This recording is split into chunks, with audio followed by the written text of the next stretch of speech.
Hello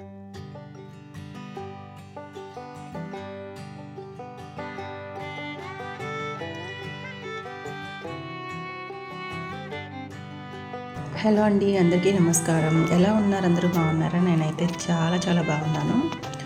so ఇవాళ ఈ వ్లాగ్లో నేనైతే నా మార్నింగ్ రొటీన్ షేర్ చేస్తున్నానండి. మార్నింగ్ లేచి ఇటువైపు అటువైపు బాల్కనీ మొత్తం కూడా జస్ట్ నార్మల్గా చీపురుతో ఊడ్చేసి మాప్ పెట్టేశాను. ఇంకా తర్వాత ముగ్గు కూడా వేశాను. ముగ్గులు అయితే నాకు పెద్దగా ఏం రావండి, జస్ట్ నార్మల్గా వేస్తాను. ఇంకా ఇదంతా కూడా పైన వర్క్ జరుగుతుంది కదా, ఇదంతా ఊడ్చినా కూడా వేస్టే అనమాట.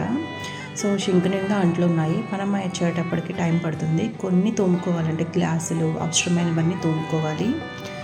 అండ్ ముందైతే నేను ఇక్కడ ఫ్రిడ్జ్లో స్క్రీన్ ఉంది కదా, యూట్యూబ్ ఆన్ చేసి నేను సుప్రభాతం కానీ దేవుడిది ఏదో ఒకటి పెట్టేస్తారనమాట. నాకు చాలా పీస్ ఆఫ్ మైండ్ ఉంటుంది.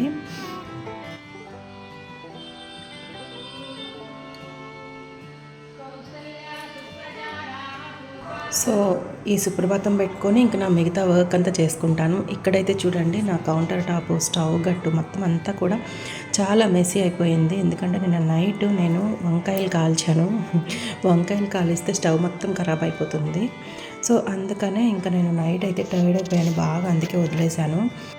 కందిపప్పు పచ్చడి ఇంకా వంకాయ పచ్చిపులుసు కాంబినేషన్ చాలా బాగుంటుందండి, అది చేశానమాట. సో క్లీన్ చేసుకుంటూ ఒక చిన్న విషయం మీతో షేర్ చేసుకుందాం అనిపించింది. కంది పచ్చడి అనగానే నాకు మా అమ్మగారు గుర్తొస్తారనమాట. ఈ కాంబినేషను చాలా బాగుండేది. అమ్మమ్మ అయితే చేత్తోనే రోట్లో రుబ్బి చేసేదనమాట. పైగా ఇప్పట్లాగా అప్పుడు 4-5 కాదు కదండి ఫ్యామిలీ అనగానే, ఒక 10 మంది 15 మంది అట్లా ఉండేవాళ్ళు. అయినా కూడా అసలు ఎంత విసుగు ఏమీ లేకుండా చక్కగా రోట్లోనే చక్కగా పచ్చడి నూరి చేసేవారు. సన్నని సగం మీద కుంపటి మీద వేయించేవారు కందిపప్పు కూడా.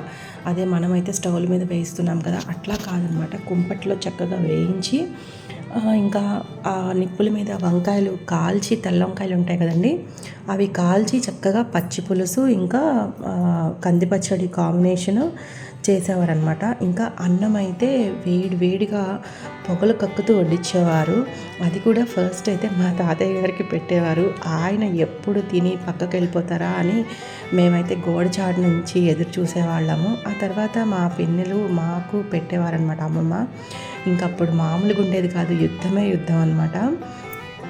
సో నెక్స్ట్ అయితే ఇంకా భోజనాలు అయిపోయిన తర్వాత రాత్రి బయట, అంటే బయట వేసవకాలంలో చక్కగా బయట పట్టి మంచాలు వేసుకొని పడుకునేవాళ్ళము. అమ్మమ్మ పక్కన ప్లేస్ ఎప్పుడు నాదే అనమాట, ఇంకెవ్వరికి ఇచ్చేదాన్ని కాదు, అది వేరే విషయం. ఇలా అమ్మమ్మతో నాకున్న రిలేషన్షిప్ అయితే అటువంటిది. సో ఎప్పుడు కంది పచ్చడి, పచ్చి పులుసు, ఇంకా పాటోలి, ఇలా ఒకటేంటి ఏది చేసినా అమ్మమ్మ గుర్తొస్తుంది నాకు. అంత అమ్మమ్మ దీంట్లో నేను పెరిగాను కాబట్టి బాగా తెలుసు అనమాట నాకు. సో మొత్తానికైతే మీతో మాట్లాడుతూ క్లీనింగ్ అంతా కూడా కంప్లీట్ చేసేసాను. ఇప్పుడు క్లీన్ చేసేటప్పుడు కొన్ని బ్రషెస్తో క్లీన్ చేశాను కదా అండి, ఆ బ్రష్లు అయితే నేను మీషోలో తెప్పించుకున్నాను. జస్ట్ 99 రూపీస్కి 3 వచ్చాయి. మీకు ఎవరికైనా కావాలి అంటే కోడ్ అనేది డిస్క్రిప్షన్ బాక్స్లో ఇస్తాను, తెప్పించుకోండి. చాలా యూస్ఫుల్ అండి, కార్నర్స్లో క్లీన్ చేసుకోవడానికి. అది 1 బ్రష్ చూపిస్తున్నాను కదా, ఇదేం ప్రమోషన్ కాదు, జస్ట్ నాకు ఫేవరెట్ ప్రోడక్ట్ అయిపోయింది కాబట్టి మీకు షేర్ చేస్తున్నాను. ఇటువంటి స్టవ్లు, బర్నర్స్, నాబ్స్ ఏదైనా కూడా మనం దీంతో చాలా ఈజీగా క్లీన్ చేసుకోవచ్చు. కాకపోతే చేతులు జాగ్రత్త అండి, అది మెష్ బ్రిజిల్స్ ఉంటాయి ఆ బ్రష్కి, అంటే ఐరన్ బ్రిజిల్స్ ఉంటాయి. దానివల్ల మన వేళ్ళకు కూడా గుచ్చుకునే అవకాశం ఉంటుంది కాబట్టి చాలా జాగ్రత్తగా క్లీన్ చేసుకోవాలి. ఇదైతే మాత్రం స్టవ్కి కానీ కిచెన్లోని సింక్ ఉంటుంది కదండి, ఆ సింక్లోని కార్నర్స్లో క్లీన్ చేయడానికి కానీ మొత్తం 3 బ్రషెస్ వచ్చాయి. ఒకటైతే నేను కంప్లీట్గా స్టవ్కే పెట్టేశాను. ఇంకా మిగతా రెండిట్లోని ఇంకొకటేమో దేవుడి సామాన్లు క్లీన్ చేసుకునేటప్పుడు మనకి కార్నర్స్ ఉంటాయి కదండి, ఆ కార్నర్స్లోని మనం చేత్తో క్లీన్ చేయలేము, దానికి పెట్టుకున్నాను. సో మొత్తానికైతే ఇలా క్లీన్గా ఉన్న కిచెన్ని చూస్తే మనసు చాలా ప్రశాంతంగా ఉంటుంది. మీకు ఎలా అనిపిస్తుంది? ఇలా క్లీన్గా ఉంటే చక్కగా వంట కూడా చేయాలనిపిస్తుంది. ఏదైనా మనం వర్క్ చేసినా కూడా చాలా బాగుంటుంది, పీస్ ఆఫ్ మైండ్ ఉంటుందన్నమాట. సో అక్కడ డివోషనల్ సాంగ్స్ అయితే రన్ అవుతున్నాయి. సో చక్కగా అవి వింటూ నేనైతే క్లీనింగ్ సెక్షన్ అయితే కంప్లీట్ చేసేసాను. నా డైలీ కంపల్సరీగా నేను లేవంగానే మార్నింగ్ బ్రష్ చేసి బయటికి రాగానే దేవుడికి దండం పెట్టుకొని ఫస్ట్ యూట్యూబ్ ఆన్ చేసి వెంకటేశ్వర సుప్రభాతం పెడతాను. అండ్ నెక్స్ట్ వచ్చేసి ఇంకా విష్ణు సహస్రనామం అలా రన్ అవుతూనే ఉంటుంది నా ప్లేలిస్ట్ అంతా కూడా. సో మొత్తానికి స్టవ్ అంతా కూడా చక్కగా క్లీన్ అండ్ గ్రీన్గా అయిపోయింది. సో చూడండి, ఇప్పుడు ఇంకా నేను షింక్ క్లీన్ చేస్తున్నాను. ఈ షింక్ క్లీన్ చేయడానికి నేను సబీనా పౌడర్ యూజ్ చేస్తున్నాను. కెమికల్స్ వేస్తే వాటర్ స్టెయిన్స్ పడిపోతున్నాయండి. ఈ సబీనా పౌడర్తో ట్రై చేస్తున్నాను. సో కెమికల్స్ అంటే ఏం లేదు, జస్ట్ విమ్ లిక్విడ్ కానీ ఇంకేమైనా డిటర్జెంట్ లిక్విడ్స్ అట్లా ఏం వేసినా కూడా వాటర్ స్టెయిన్స్ పడుతున్నాయి. ఇప్పుడు చూద్దాంలే అసలు సబీనా వేసి ఎలా ఉంటుందా అని ట్రై చేస్తున్నాను. అయినా కూడా నాకు వాటర్ స్టెయిన్స్ అయితే పోవట్లేదు. ఒకవైపే అది కూడా, మిగతా అంతా చాలా బాగా క్లీన్ అవుతుంది. సో ఇంకొక వైపు మాత్రం వాటర్ స్టెయిన్స్ అన్నది అస్సలు పోవట్లేదు. సో ఇంకా దాన్ని అయితే ఇగ్నోర్ చేసేసేయండి. ఇక్కడ మాకు వాటర్ యూనిట్ కూడా, అంటే డ్రింకింగ్ వాటర్ కూడా ఉంది కాబట్టి షింక్ అయితే మాత్రం ఎప్పుడు క్లీన్గా ఉంచుకోవాలి. సో ఎందుకంటే మనకే తాగబుద్ధి అవ్వదు కదండి, తాగే నీళ్ళు షింక్ దగ్గర ఉన్నాయి కాబట్టి క్లీన్గా లేకపోతే తాగబుద్ధి అవ్వదు కదా. ఈ షింక్ అయితే నేను ఎక్కువ యూజ్ చేయనండి, జస్ట్ హ్యాండ్ వాష్ చేసుకోవడానికి, గ్లాసులు ఏమైనా క్లీన్ చేసుకోవడానికి, ఇంకా బయట ఉన్న షింకే వాడతాను. సో టోటల్గా నా కిచెన్ మాత్రం ఇలా ఉంది, చక్కగా క్లీన్ అయిపోయింది. ఇప్పుడైతే టీ పెట్టేశానండి. ఇంత వర్క్ చేసిన తర్వాత ఒక కప్పు టీ తాగకపోతే నా బ్రెయిన్ అస్సలు పనిచేయదు. నెక్స్ట్ ఇంకా బ్రేక్ఫాస్ట్ చేసుకోవాలి కదా. సో బ్రేక్ఫాస్ట్ చేసుకోవడానికి నేను పల్లీలు ఆల్రెడీ వేయించి ఉన్నాయి. ఇక్కడైతే పచ్చిమిర్చి వేయిస్తున్నాను. ఈసారి బ్రేక్ఫాస్ట్లోకి దోశ విత్ పల్లీ చట్నీ చేస్తున్నాను అనమాట. పల్లీ చట్నీ పచ్చిమిర్చితో చేస్తున్నాను, ఒక్కొక్కసారి ఎండుమిర్చి కూడా చేస్తాను, కొత్తిమీరతో అలా చేస్తాను, డిఫరెంట్ టైప్స్ అనమాట. ఇక్కడైతే ఇంకా పోపు వేయించుకుంటున్నాను, ఆవాలు, జీలకర్ర, ఎండుమిర్చి, కరివేపాకు వేసి. ఇంకా నెక్స్ట్ టీ మరిగిపోయింది, టీ తాగుదామని టీ నెట్ చేసుకుని కప్లో పోసుకుంటున్నాను. సో టీ తాగడానికైతే మా ఇంటి మొత్తం మీద ఒక ప్లేస్ ఉంది నాకు, అదైతే మా బాల్కనీ.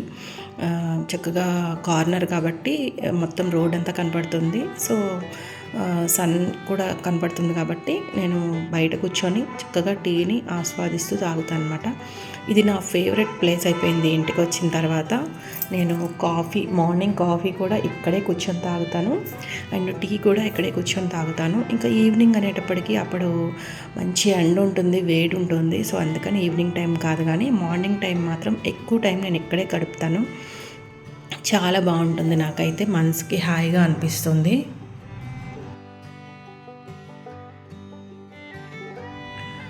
సో ఇప్పుడైతే బయట నుంచి తీసుకొచ్చిన దోస పిండిని ఒక గిన్నెలోకి వేసి తగినంత ఉప్పు, వాటర్ వేసి మన దోశ కన్సిస్టెన్సీలో కలుపుకోవాలన్నమాట. అండ్ నెక్స్ట్ ఆల్రెడీ వేయించిన పల్లీలు, పచ్చిమిర్చి అన్నీ వేసి మిక్సీ పట్టాలి చట్నీకి. ఇందులో కొంచెం చింతపండు, చిన్న అల్లం ముక్క వేసాను. ఇష్టమున్న వాళ్ళు 2 వెల్లుల్లి రెబ్బలు కూడా వేసుకోవచ్చండి, మా ఇంట్లో తినరు కాబట్టి నేను వేయను.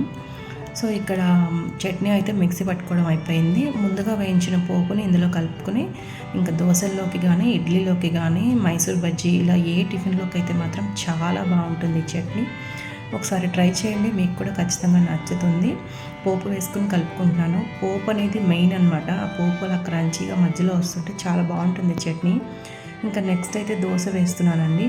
నాకు రోస్ట్ అంత నచ్చదు, అందుకనే నేను తెల్లగానే తింటా. దోశలు అయితే మెత్తగా క్రిస్పీగా అంచులు ఉండాలి. సో నేనైతే దోశ విత్ పల్లీ చట్నీ ఎంజాయ్ చేస్తున్నాను. 5:30 నుంచి మార్నింగ్ 9:30 వరకు నా మార్నింగ్ రొటీన్. రోజు ఇలా ఉండదు, అప్పుడప్పుడు ఒక్కొక్కలా ఉంటుందన్నమాట. సో మీరైతే బ్రేక్ఫాస్ట్ ఏం చేశారో నాకు కామెంట్ చేయండి. అండ్ వీడియోస్ చూసిన వాళ్ళందరూ ప్లీజ్ లైక్ చేయండి, అండ్ వీడియోని చివరి వరకు చూడటానికి ట్రై చేయండి. లాస్ట్లో ఒక చిన్న టిప్ అండి, దోశ వేసేటప్పుడు ఎప్పుడు కూడా మీడియం ఫ్లేమ్లోనే ఉంచుకొని దోశ వేయండి. మీడియం ఫ్లేమ్లో వేయటం వల్ల దోశ చాలా బాగా కాలి మంచిగా వస్తుందన్నమాట. సో ఇదండి నా ఈ వీడియో, మీకు నచ్చింది అనుకుంటున్నాను. తప్పకుండా వీడియోని లైక్ చేసి షేర్ చేయండి, ఛానల్ని సబ్స్క్రైబ్ చేసుకోండి. Bye bye.